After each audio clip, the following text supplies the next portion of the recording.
What's going on, guys? Welcome back to the channel. And before we get into today's video, I just want to say, if you're a fan of those Legends of the Game, I would definitely recommend subscribing to the channel. Also, guys, if this is content that you enjoy, I'd greatly appreciate it if you'd posterize that like button. And in the comments section down below, guys, I'd love to hear a legend you'd like to see me do a build on, past or present. I'd be more than happy to do that build for you. And with that being said, let's get right into today's video. So, guys, I really don't know what you can say about this guy, Gobert. He's one of those players that I feel like he gets a lot of criticism. That I wouldn't necessarily say that he's always to blame, though. We know what he is. He is an elite defender on the interior. Not so much on the perimeter. I mean, he can hold. He's decent on the perimeter, but he's not. He's not great. And he gets a lot of he gets a lot of criticism because teams have exposed him, with that, with his inability to guard on the perimeter. And I don't see that as being so much an issue for or with Gobert. More or less, the issue, I would say, the issues with the coaching staff and not being able to better, draw up plays that would focus more on his ability to guard, on his strengths, more or less. Don't let him get, in those pick and roll situations. And when it does happen, work on it. Work on it to where it's not such a liability. Whether that be with help defense or whatever the case may be. I just feel like we can't expect this guy, a guy that's like 7'1", 260, to be an elite perimeter defender, as well as being an elite interior defender. It's just, to me, it's not fair. And I feel like that's the biggest criticism. And if he had played, 10 years ago, 15 years ago, he would not have been a liability on defense. It's just in the NBA today, you've got so many people that do play, smaller lineups and things that, it makes him a bit of a liability. It's just unfortunate, but that's the way that it is.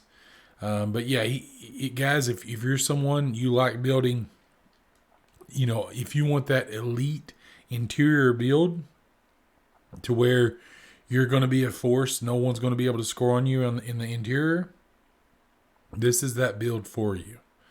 So of course with this, guys, it doesn't matter. It's whatever you choose. Me personally, if I'm doing a center build, I'm going strength and vertical.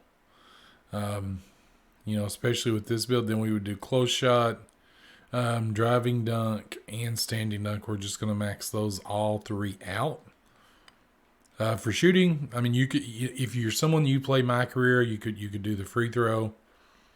We'll max out the pass accuracy and the ball handling. You can go ahead and put on post control as well if you want. You're not really going to get a whole lot of points either way, or badges, I should say. And then we're going to go ahead and we're going to max out our interior defense. We're going to max out our lateral quickness. We're going to max out our block. And then we're going to max out our rebounding. And then for these last 25, you could put them on steal if you want, and perimeter defense. Or if you want to put them elsewhere, maybe you want to try to get, another finishing badge or two, you could put them here. And that'll get you 14 finishing badges. So if you look at this build, guys, you've got 14 finishing, 1 shooting, 2 playmaking, and 30 defensive and rebounding badges. So it's a pretty decent badge layout. We're, of course, going to be 6'1", and I believe 258. For this, guys, you want to max out your wingspan, of course, because you want improvements to everything that you're going to be using with this build. So finishing at the basket, and your basically your interior presence. For the takeover guys, I mean, with the Rudy Gobert takeover, I would definitely say it's rim protector. But you could do rebound chaser as well. And you build a glass cleaning lockdown with shades of Dikembe, Rudy. So yeah, there you have it. I mean, that it's right there. And I really feel like when I think of Gobert, that's who I really think about. Is Dikembe, and because to me their games are a lot alike, right? They're not this. They're not going to be someone that's going to put up a lot of buckets for you, but they're someone that they're going to prevent a lot of buckets for you. So for this, guys, I feel like back down Punisher is the way to go. Fearless Finisher is always a good one. Grace Under Pressure, Rise Up. And then for the last two guys, it really depends on you and what you want to do. You could do Lob City Finisher. That's always a really good one. And Fast Twitch. Or you could switch one of these out, and it just, whichever badge works for you. These are the ones that I always like to play with on the big man. As always, I like Rise Up. I like Grace Under Pressure and Fast Twitch always on my center builds. Back Down Punisher is always a good way to go. Fearless Finisher, you don't necessarily need that. You could go this route if you wanted to.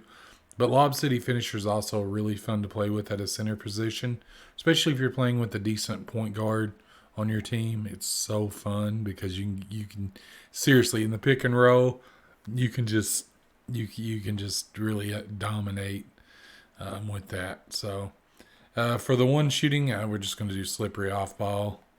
For two playmaking badges that we have, guys, what I would do is I would do post playmaker and glue hands. But if you wanted to do something different, you certainly could.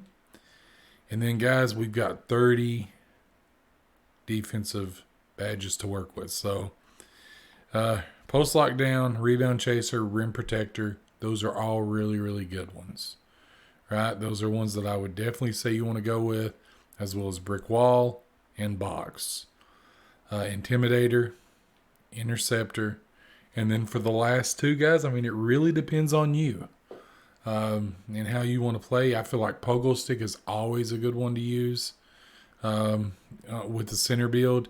And then just in case you do get stuck on a guard, or sometimes you may even be able to force the opposing center to pick the ball up, we'll go with clamps.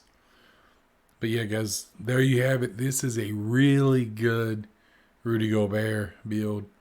Like I said, he's one of those guys that he can anchor a defense, but his defensive, abilities, they do have limitations, as with any great defensive big man, aside from very few. I mean, like I said, he's very much a Dikembe Mutombo.